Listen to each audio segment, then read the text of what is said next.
अस्सलाम वालेकुम, कैसे हैं फ्रेंड्स आप सब। अच्छा, मुझे बहुत ज़्यादा एक क्वेश्चन जो है वो बार बार आ रहा है। इसके आंसर्स मैं पहले भी आप सबको दे चुकी हूँ, लेकिन फिर भी मुझे ऐसा लगता है कहीं ना कहीं बात जो है ना वो क्लियर नहीं हुई।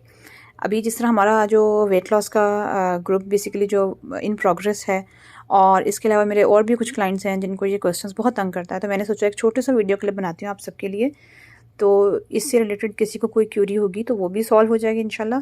और अगर आपका कोई और भी क्वेश्चन होता है तो आप लोग मुझे उसके लिए भी मैसेज कर सकते हैं, तो कोई प्रॉब्लम नहीं है, ठीक है। अच्छा, तो क्वेश्चन ये आ रहा है कि बहुत सारे क्लाइंट्स ऐसे हैं जो कह रहे हैं कि उनका वेट लॉस तो हो रहा है बहुत अच्छा, और लेकिन जो प्रॉब्लम ये आ रही है कि बेली फैट नहीं कम हो रहा।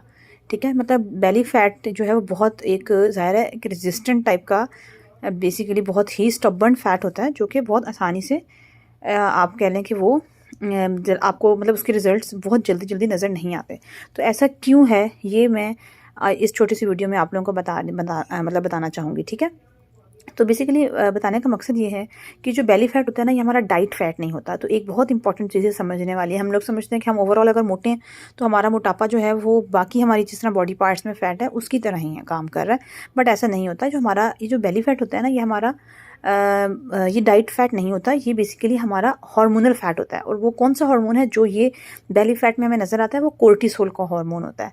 अब ये कोर्टिसोल कहाँ से आ गया? कोर्टिसोल आया है आपके स्ट्रेस से।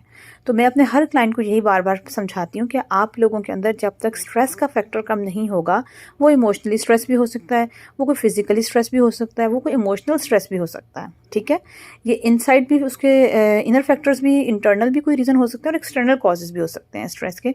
तो कोई भी ऐसा स्ट्रेस का फैक्टर है जब आपकी बॉडी में स्ट्रेस से ट्रिगर होता है, तो कोर्टिसोल का हार्मोन ये बाय नेचर वो प्रोड्यूस होता है। और जो कोर्टिसोल हार्मोन है ना, वो ग्लूकोकोर्टिकॉइड हार्मोन है। इसका मतलब ये है कि जो हमारा कोर्टिसोल है ना, ये हमारे ब्लड में ग्लूकोज की जो कह लें कि जो ग्लूकोज जो हमारी बॉडी में मौजूद होता है ना, उसके वॉल्यूम को और इंक्रीज़ कर देता है, ठीक है, उसकी लिमिट को और इंक्रीज़ कर देता है। तो जिसकी वजह से क्या होता है कि आपकी बॉडी फिर से फैट मेकिंग के प्रोसेस में चली जाती है, ठीक है। जिसकी वजह से, और वो जो फैट जब आपकी बॉडी में बन रहा होता है तो वो सारा आपका ये एब्डोमिनल फैट और विसरल फैट की फॉर्म में आपके एब्डोमेन में आ जाता है। तो काइंडली आप लोग जब भी वेट लॉस के किसी भी उसमें आए, एक तो ये फैट बहुत आसानी से नहीं जाता, ठीक है। इसके लिए काफ़ी एक्सरसाइजेस और आपको जिस तरह एक प्रॉपर एक जो हमारा पूरा प्रोसीजर होता है वो फॉलो करना पड़ता है, ठीक है। और काफ़ी एंड में इसके रिजल्ट्स आना शुरू होते हैं, लेकिन कम हो जाता है, ऐसा नहीं कि कम होता नहीं है। लेकिन इसकी मतलब वो शर्त ये है कि आपने अच्छे से डाइटिंग जो आपको प्लान दिए हुए हैं आपने उसको फॉलो करना है। आपने स्ट्रेस बिल्कुल अपने माइंड से निकाल देना है। अगर आप ये हर वक्त सोचते रहेंगे ना कि वेट लॉस करना है, वेट लॉस करना है, वेट लॉस करना है, तो वो चीज़ आप उस फैट बर्निंग जोन में नहीं आएंगे, ठीक है। तो एक तो इस चीज़ को, आप स्ट्रेस को अपने माइंड से निकालें। दूसरा, अपनी बॉडी को थोड़ा सा टाइम दें, ठीक है। ये सारी चीज़ें ठीक हो जाती हैं क्योंकि आपकी जब ओवरऑल हेल्थ इंप्रूव होगी तो ये सारी चीज़ें बाय टाइम ठीक हो जाएंगी इंशाल्लाह।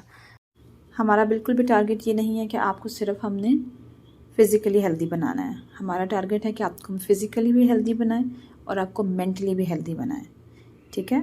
आई होप आपको आपके क्वेश्चंस के आंसर्स मिल गए होंगे। इसके अलावा भी जो भी क्वेश्चन हो, you all are free to message me any time, ठीक है। Thank you so much.